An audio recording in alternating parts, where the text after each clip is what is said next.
တိုင်းလူတိုင်းဟာကိုမဆုံးမသေးသမျှကိုမပြင်သေးသမျှ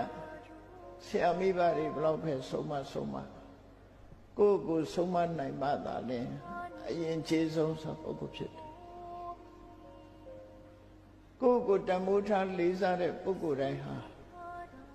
အကောင်းဆုံးဖြစ်အောင်ကိုယ်တိုင်ကြိုးစားကြရတာဖြစ်တယ်ဆရာမိဘဆုံးမလို့လိုက်နိုင်ရင်လည်းကောင်းကျိုးချမ်းသာရတယ်သို့တော့ဆရာမိဘရဲ့ဆုံးမကိုနာယူပြီးတဲ့အခါမိမိကိုယ်တိုင်ကဒီမှာရင်ကျေးတဲ့လမ်းကြောင်းအတိုင်းလိုက်ပြီးကိုယ်တိုင်ကိုပြုပြနိုင်မှသာလေလောကမှာလူတော်လူကောင်းဖြစ်တယ်